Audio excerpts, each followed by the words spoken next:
Welcome back, you lot. It's a brand new year, it's 2026, and of course one of the first things that we need to talk about is a new model. I mean, that's the way I like it, honestly. That's the kind of thing I prefer, and as such today, pretty good day. Now, this comes off the back of an announcement for the first Warhammer preview of the year, which is on the 16th, which we'll most likely do something with, but there's a trailer for that. There's a trailer for that, which we're going to go through tomorrow, because right now, we need to talk about this lad. This is Garreon the Corpsemaster, the former Chief Apothecary of the Astral Claws. And I'm just going to say it right now, I much prefer this to Huron Blackheart. Now, there are a few things as to why, the face being one of them, but we need to see him a bit closer, so let's zoom and enhance, shall we? There we go, look at that absolute nutter. Now, there will be something that I think a lot of you will have picked up on straight away, which initially I wasn't too sure about, but then I thought I liked, but then I went back to being not sure about, because I think this is one of those situations where this is a cool nod to something they've already done. The pose on Garion here is kind of recognisable, very recognisable, because it is a very close match to the Primaris Apothecary that was shown off.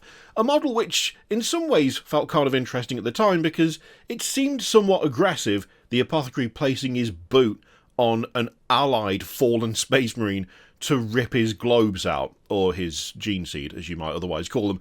And this is pretty much the same thing. Like, there is a definite mirroring here, which I'm assuming is intentional.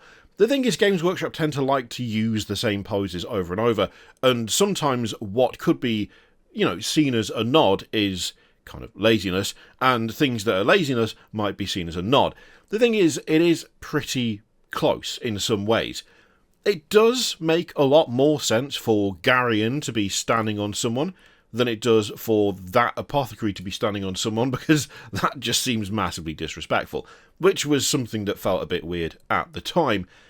But the thing is, this is like a noble thing. This is not necessarily what a Space Marine wants, but at the end of the day, if you're on your way out and you know that your gene seed will go on to create another Space Marine, that's something, right? That is a legacy continued. Whereas this, he's enjoying it way too much. Like, he's just enjoying this far too much. Look at the face. What a maniac. The way the eyes are staring down, like, this I think is a very, very well done face. A very well done head overall. I love the scarring. The scarring is pretty extreme, but you still have a lot of expressiveness left, which is nice. The way the eyes have been painted obviously is going to do some heavy lifting here. Not everyone's going to be able to paint the eyes as well as whoever painted this example of the miniature, but right now, he looks like an absolute psychopath. And the best thing is, you get an even better feel for that because the guy he's standing on does not look dead. The guy he's standing on looks very much alive and would probably prefer not to have anything ripped out of him by this raving lunatic. And yet, that is not what's going to happen to him. That is just very fun. That's very cool. I like it a lot. Especially when you look at the injuries that have been sustained by the Red Corsair on the ground. I mean, he's only missing a leg. He might be missing two legs. It's hard to tell. We can't see all of the base. In fact, actually, given the size of the base, it's likely he's missing two legs. Which, again, not ideal. Not great, alright? We know this. It's not a good thing. But Space Marines losing two legs is not the end of the world. There are prosthetics. There are things that can be done. They can have bionic implants put in. That's not the end of their fighting career. I mean, for God's sake, if losing a couple of limbs was enough to take you out as a Space Marine, the Iron Hands as a chapter would simply cease to exist. We know that they're fine. We know that the blood clots super quickly, and what would be a grievous and career-ending injury for most, for a Space Marine, as long as you've got the prosthetics available, he's going to be back up and about in no time. Now, of course, these are more chaos-aligned, so maybe they don't have the resources for that, but all the same, you'd think that this guy would be a candidate for a bit of rehab and then being pushed back out to the front. But no.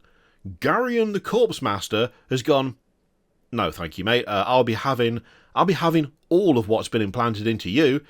Give it me now. I mean, the way the hand is clutching the tabard, it's just so fun. It's just very cool. Very, very cool. I love when they do a little story to go along with whatever the miniature is, and that's exactly what they've done. It works super well. Something else as well, it's kind of notable. The overall look of both the Marine on the ground and the lad himself, it's not all that, like, chaos coded in some ways. Obviously, it's chaos. And I know we've got a couple of 8-pointed stars there, right? All fine, I get that. But I'm talking about the trim on the armour specifically. Now, there's not a huge amount of trim going on the poor unfortunate soul who's about to have his neck ripped out. There just isn't.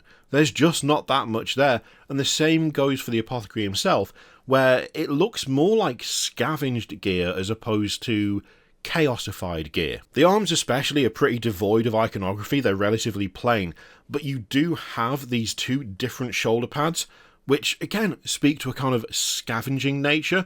Same thing with the lad on the ground. He's got two different shoulder plates, it sort of looks like anyway. It's a bit hard to tell one of them is under the foot of the guy who's about to kill him, so that makes it a little tricky, but there is a little bit of ambiguity there. It's not quite as in your face. Obviously, the whole Chaos Star hanging around the neck is a big giveaway, but, you know, it's not just spikes everywhere. It's not as simple to identify as your standard Chaos Space Marine. The power pack with all his surgical tools looks fantastic. I really like that. The various vials that are sitting on top as well, that looks really, really fun. I like that he's got this like big mechadendrite thing sticking out the side as well. Something a bit atypical, something definitely not carried by the Loyalist Apothecary. I mean, he looks like absolute saint at this point, even standing on his brother's chest compared to this. Oh, he's just done such a good job. There are some bits that I'm not 100% on. It sort of feels like the bolter there. Bolter or bolt pistol? I can't really tell which. That could just be nicked off someone else, but I will say that particular silhouette or that shape is a bit too close to what the other Apothecary has. And I'm comparing these because of the similarity in pose, and because when you look at the armour and the gear they've got, I mean, it makes sense. They're both Apothecaries, right? I realise one's loyal and one is about to do unspeakable things to someone who is ostensibly an ally, but still, the job in theory is much the same, even if one of them seems to be enjoying it a bit too much. It is a little hard to tell from this angle, but one of his hands being part claw is a very nice touch. I like that a lot. I did think initially it was like something that was hovering next to his hand, but when you look in the smaller picture there, it looks like his thumb and two of his digits have been replaced with those claws. Extra horrifying. Like it a lot. I like you can still see the readout on the gauntlet there. That looks very fun. And the odd bit of battle damage, I think, just really ties it all together. I feel like the composition on this miniature is just really, really nicely done. The various details work super well. The face is just excellent. He just looks so deranged, and it is perfect for this. Now, we also know what else is coming in terms of this preview. Whether we see all of this stuff on the day or whether some of it's revealed beforehand, I'm not really sure, but it looks like we've got an Executioner-style fellow there. I'll be honest, I can't remember the cohort of loons that Blackheart surrounds himself with, but there are some very fun silhouettes in this lineup. One of them particularly interesting on the far left there. Really looking forward to seeing that. Of the two revealed so far, I have to say Garreon the Corpsemaster I'm enjoying a lot more. I mean, to be fair, one of the criticisms I had for Huron Blackheart was that the pose is just very standard now when it comes to Games Workshop stuff. And I will say that it's not like Garion has a unique pose of his own. The thing is, the way he's been posed interacts differently with what he's been posed on. It is a mirror of something that we've already got, which I, completely accept. For some people, it's going to be like, oh, cool, it's this again. And I totally get that. But the fact that the person that he's standing on is actively trying to get him to stop what he's about to do, it changes the context of the model and it adds something a bit fresh and a bit different.